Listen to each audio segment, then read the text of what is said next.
Hallo vriende, baie welkom hier. Dit is baie lekker dat jy ook vandag saam met ons kuier, daar waar jy is, soos wat jy ook na hierdie video kyk, is my gebed dat God Drie-enig jou in hierdie oomblik sal ontmoet en dat ons regtig sy stem sal hoor. Ons is in die eerste Sondag van die nuwe jaar 2025 en gewoonlik as jy dit nou nog nie gedoen het nie, is daar 'n klompie nuwejaarsvoornemens wat ons maak of sekere doelwitte wat ons in die nuwe jaar vir onsself probeer stel. Ons sien baie keer op social media sê mense new year, new me en daar is hierdie verwagting dat dinge anders gaan wees, dat ons sekere dinge anders gaan aanpak, dat ons sekere doelwitte stel, sekere hoogtes wil bereik. Het jy dit nou in jou beroep is of by jou familie of sommer persoonlike doelwitte wat jy vir jouself stel, daar is sekere goeders wat ons wil bereik, wat ons gaan aanpak, wat op die horison vir ons voorlê. Maar ek wil jou uitnooi, voordat die jaar opnuut begin, menende voordat ons begin werk toe gaan, ek dink baie van ons begin maandag werk, om vir 'n oomblik stil te staan, en al is dit net vir vandag, en stil te staan op die plek waar jy is in jou lewe, met dit wat voorlê en die doelwitte wat jy vir jouself gestel het, en ook om terselfdertyd terug te kyk na die verlede, na waar ons vandaan kom, en dalk 'n bietjie verder terug, maar Paulus gaan ons daarmee help. Kom ons lees dan vandag se teks, Efesiërs 1, en ons gaan daarvan vers 3 tot 14 lees. Lofwaardig is die God en die Vader van ons Here Jesus Christus. Dit is hy wat ons in Christus geseën het met elke geestelike seëning in die hemel. So het hy ons voor die grondlegging van die wêreld in hom uitgekies, sodat ons heilig en onberispelik in liefde vir hom sou wees. Nadat hy ons voorbestem het om ons deur Jesus Christus as sy kinders aan te neem, soos hy dit volgens sy wil goedgedink het, tot lof van die heerlikheid van sy genade, waarmee hy ons in die geliefde begenadig het. In hom het ons die bevryding deur sy bloed, die vergewing van ons oortredings uit die rykdom van sy genade, wat hy oorvloedig aan ons geskenk het, saam met alle wysheid en insig. Hy het die geheimenis van sy wil aan ons bekend gemaak, soos hy dit goedgedink het en in Christus voorgeneem het, om die volheid van die tye te bestuur en om alle dinge, die dinge in die hemel en die dinge op die aarde, onder een hoof in Christus saam te bring. In hom is ons ook as erfgename uitverkies, voorbestem volgens die voorneme van die een wat alles volgens sy raad en wil laat gebeur, sodat ons, wat van die begin af ons hoop op Christus gevestig het, kan bestaan tot lof van sy heerlikheid. In hom is julle, toe julle die woord van die waarheid, die evangelie van julle verlossing gehoor en tot geloof gekom het, verseël met die Heilige Gees wat beloof is. Die Gees is die waarborg van ons erfenis, om ons los te koop as God se eiendom, tot lof van sy heerlikheid.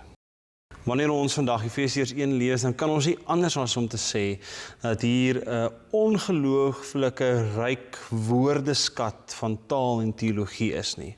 Nou dis 'n mondvol, maar al wat ek daardeur probeer sê is dat hier soveel diepte dat ons dit 'n onmoontlike taak sou wees om vandag hier in hierdie kort tydjie wat ons saamgesels, om alles mooi te verduidelik, te bespreek, uit te pleis. Maar ek dink tog dat wanneer ons na hierdie teks kyk, met 2025 wat nou al begin het en voorlê, en wanneer ons terugkyk, dat Paulus ons probeer herinner aan so 'n paar goeters deur hierdie teks. En ek dink die een ding is dat wanneer ons na ons lewe kyk, is God die middelpunt en sentraal is God die een wat geloof en geëer en geprys word. Dat ek en jy leef tot verheerliking van God Drie-enig. En ek sê God Drie-enig baie pertinent, want ek dink dis Efesiërs 1 is 'n teks wat die drie-eenheid so mooi integreer, en ons gaan so 'n bietjie daaroor gesels net nou,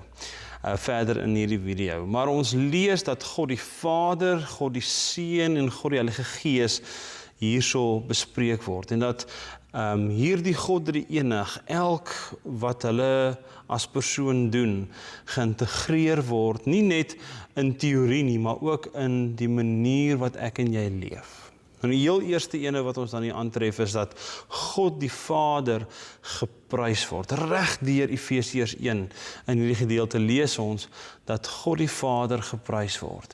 En dat wie ons is en alles wat ons het en hierdie lewe wat ons leef, is te danke aan hom. Ons lees dat God die Vader vir ons verlos het, vir ons aangeneem het as sy kinders. En hy doen dit deur die persoon van Jesus Christus. Hy doen dit deur die verlossing wat Jesus Christus aan die kruis vir ons bewerkstellig het. So God, sê Paulus, kom die eer toe, want hy het ons verlos, sy wil geskied, deur sy seun, die Here Jesus Christus, wat vir ons aan die kruis kom sterf, wat die dood oorwin en opstaan en hemel toe vaar. En hy sê dan, is die tweede ding, dat in Christus het ons al hierdie wonderlike beloftes. Dat dit is deur Christus wat ons verlos word. Deur Christus wat God se wil aan ons geopenbaar word, waardeur ons heilig gemaak word. Dis in Christus wat ons hierdie ryk erfenis van God ontvang, die erfenis van die ewige lewe. En dis deur Christus wat sy gees vir my en vir jou gegee word. Ja, vriende, in Jesus Christus kry en ontvang ons so baie. En dit is die wondergawe en die geskenk waaraan ons kan vashou, soos die jaar ook voorlê, dat in Jesus Christus het ons verlossing, kan ons in die volmaakte wil van God leef, want hy gee en maak dit bekend deur Jesus Christus, het ons hierdie erfenis en ontvang ons die Heilige Gees. En dan in die Heilige Gees, liewe vriende, sê Paulus, word ons erfenis verseël. Dis die Heilige Gees wat by ons is en in ons is en deur ons werk. En dit is hier waar ons verhouding met God gevorm word en groei en versorg word. Ja, liewe vriende, wanneer Paulus hierdie brief aan die gemeente in Efese skryf, dan is dit 'n lofprysing vir alles wat God doen, vir ons, in ons, deur ons. En daarom moet ons dit ook vandag hoor, liewe vriende, dat ons verlossing en ons lewe, die lewe wat ons hier leef, hier in Wellington, of daar waar jy jouself ook al mag bevind, ons het hierdie lewe en ons geloof en ons verlossing en ons erfenis, ons verhouding met God, het ons te danke aan dit wat God gedoen het.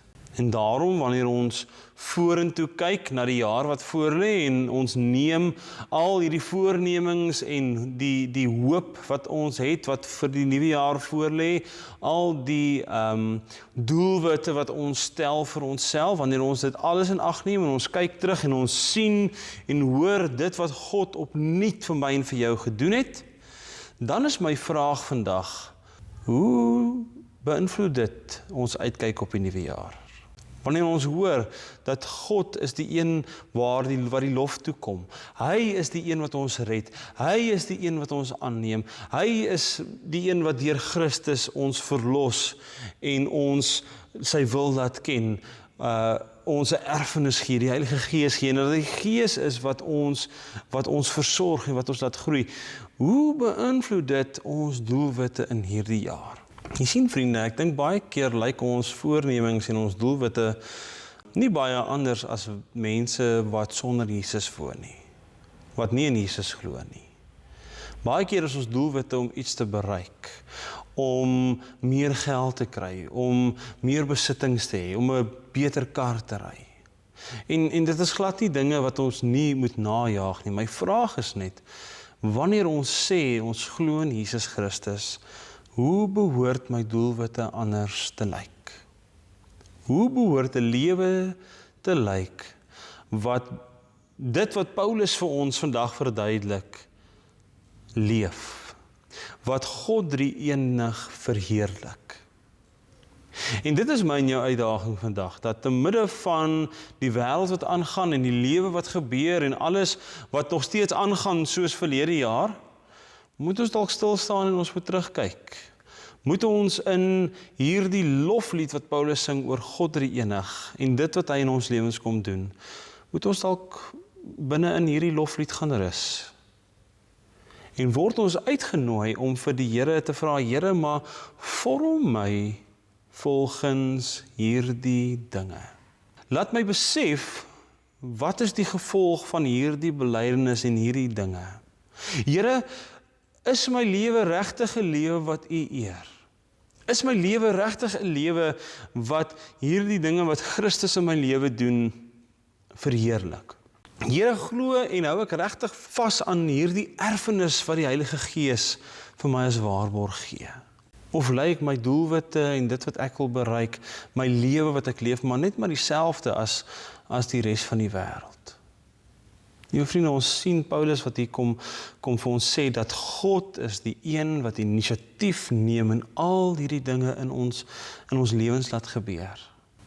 Hy is die een wat ons kies, hy is die een wat verlos, hy is die een wat Christus gee. En dis deur Christus wat ons al hierdie dinge kry, en dis deur Christus wat ons die Heilige Gees kry. Hoe lyk ons lewens anders wanneer ons hierdie dinge hoor vandag? Wanneer ons daaraan vashou? Wanneer ek sê ek glo in Christus, ek glo in God drie-enig. Dit is ons uitdaging vandag, en ek wil jou uitnooi om nie net nou in hierdie tyd met hierdie vraag te worstel nie, maar ook hier op Sondag gaan rus by hierdie teks. En dalk is dit 'n teks wat ons voortdurend by kan gaan sit. En voortdurend kan vra, Here, wanneer ek al hierdie goeters hoor, wat gebeur binne my? Hoe lyk my lewe as ek hoor wat God drie-enig ook vir my gedoen het? Word hy verheerlik? Is sy heerlikheid my enigste doelwit? Of leef ek maar 'n lewe wat mense nie sal uitken wanneer hulle my in die wêreld en in die samelewing sal sien nie? Dis ons uitdaging, liewe vriende. En mag die Here Jesus Christus deur sy Gees ons opnuut lei, uitdaag, en mag ons nie meer worstel, mag ons nie meer sit, want ons word tog geroep om 'n lewe te leef wat anders is as die een wat buitekant geleef word. 'n Lewe te leef wat anders lyk, waar daar ander dinge gedoen word, waar Christus die middelpunt is, waar God drie-enig die heerlikheid en die eer kry. Mag ons regtig gaan sit met hierdie teks, en mag die Here ook deur elkeen van ons werk, wanneer ons bietjie gaan herkou aan Efesiërs 1. Amen. Here, dankie dat ons vandag hier kan wees, dat ons hierdie woorde kan hoor, dat ons besef wanneer ons na ons lewe kyk, die doelwitte wat ons vir onsself stel, al die dinge wat ons wil bereik, dat dit baie keer maar dieselfde lyk as enige ander persoon op die straat. En dankie dat U ons kom herinner dat U God drie-enig is vandag. Dankie dat ons weet U is die een wat inisiatief neem. Dankie dat ons weet dat ons 'n ongelooflike erfenis het in Jesus Christus deur sy Gees. En dat ons met daardie in gedagte ook die manier wat ons leef, die keuses wat ons maak, die besluite wat ons maak, dat ons dit ook aan die hand hiervan, wanneer ons terugkyk, kan maak. Dankie Here, dat U verlos, dankie dat U Uself op 'n sulke wonderlike maniere kan openbaar. Dankie vir die ryke erfenis wat ons in U het. Amen.